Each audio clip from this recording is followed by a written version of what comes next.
I think everybody at some point or another has dreamed about designing their own video game, telling your own story of a protagonist journeying through a fantasy world that's completely your creation, or just simply creating a fan service expansion to a game that you love so dear.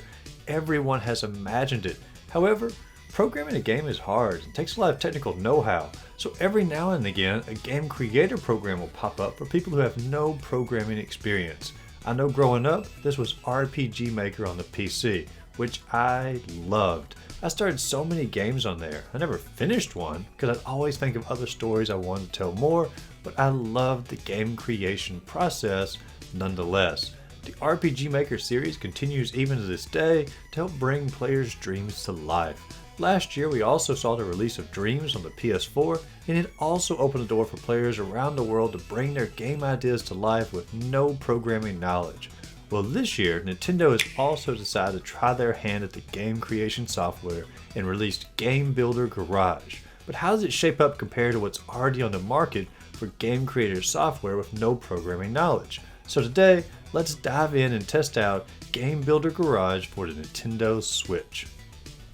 But before we get too far into that, welcome to Uncle's channel. Thank you for watching today. If this is your first time on the channel, be sure and click the subscribe button down below for your latest gaming news, reviews, content, and a few other things from here and there as well. But let's get back to discussing Gamebuilder Garage.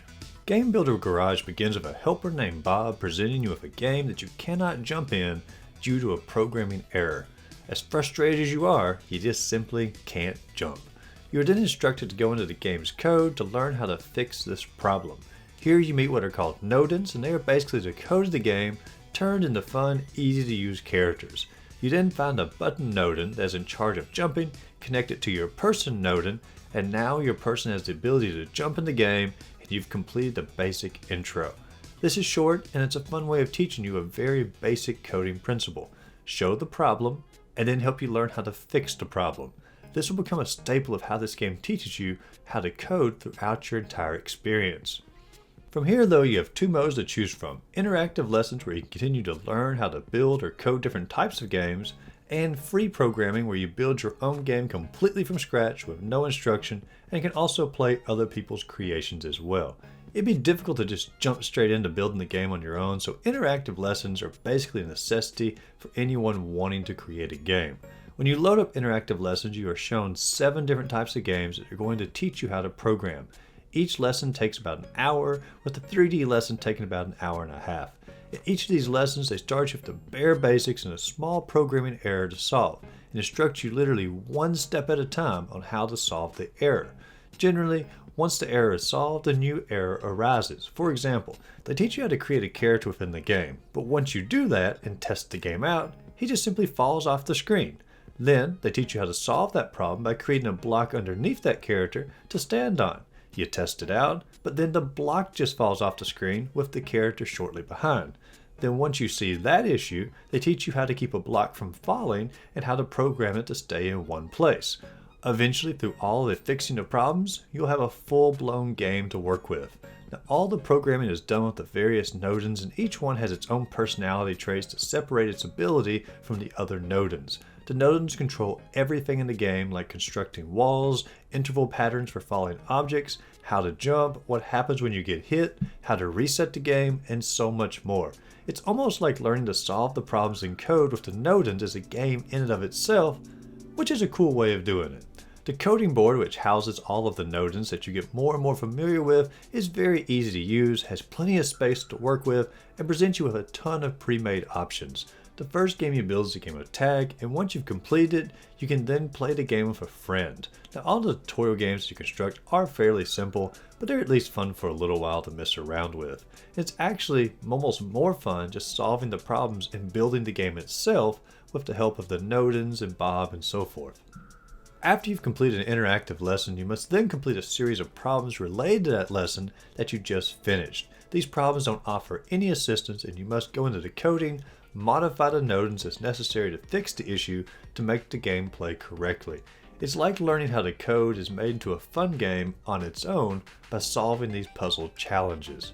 Now, once you feel you have all the coding and what all the nodens can do down to a science, you are now ready to build your own game from scratch. Now, this process can be very time consuming, but because the game has made all your tools feel like characters, building the game is still charming even though it does take a bit of time.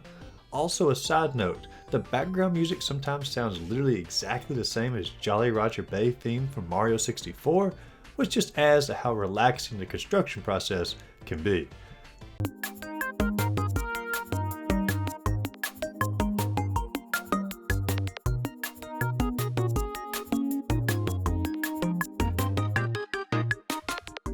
Now, all of this so far is what I consider to be the positive side of Gamebuilder.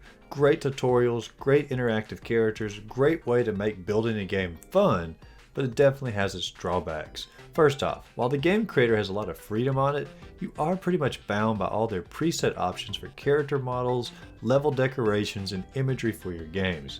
Other programs released earlier have way more freedom on what you can create. For example, in Dreams on the PS4 last year, you could 100% design all your own models for characters and objects. But in this game, you either have to go with pre-made characters or draw out 2D images to use within a 3D realm or 2D games, or try to find ways to piece together blocks to make what you're wanting. Oftentimes this comes off as more awkward looking and less what the player was trying to create within the game creator. The worlds that you can create also tend to appear like sandbox games, and they feel like they're missing the creator's personal touch to them as well. All the walls, all the platforms, all the backgrounds, they tend to look almost the same. I searched online for the best games created on the Gamebuilder Garage thus far, and all the games felt just like this. It felt like they were missing a personal touch from the creators.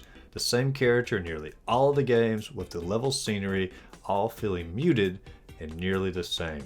The game concepts were unique, but the assets in the game always felt very constrained. Another major drawback on this product is the ability to share your game with others.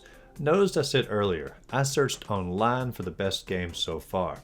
I literally went to Google and searched on my computer, because in order to share games in Gamebuilder Garage, you have to type in a game code provided by someone to see their game. Meaning you cannot just browse through an endless supply of created games by people to try out and play. This is a huge drawback because there is just simply no easy way to share your game out there to strangers. In Mario Maker, you could just simply make your game public and people could browse and find it. In Dreams on the PS4, you could just make your game public and people could browse and find it. In Gamebuilder Garage, you have to find a website online to type your game code out and hope someone finds the random website online that you used and then enters the code that you put out there and plays your game. This means your hard work creation will almost certainly be played by almost no one. Now you could tell your friends your game code and your friends could load it up on their system, but that's not a community, that's just sharing with a friend. The community aspect of this game is completely non-existent and it's awful. Awful, awful, awful. Overall, Gamebuilder Garage is a fun game creator. The tutorials and the game building aspect is a ton of fun. This is the only game creator software I've come across where building the game felt like a game in itself, and I really like that. It's very easy to use, and literally anyone can learn how to program a game. However, with the lack of creative designs to use, most players will end up feeling like the games that they create fall short of their expectations. Also, the inability to easily share your game with community to push each other more and more for better creations also brings this game creator to an early halt. My advice, if you want to create a game or play other people's game creations, just get Dreams on the PS4 and you'll be immensely more satisfied. But if you enjoyed this review, be sure to like this video and subscribe to the channel, and as always, go out there, find a great game to play, just simply have a great rest of the day.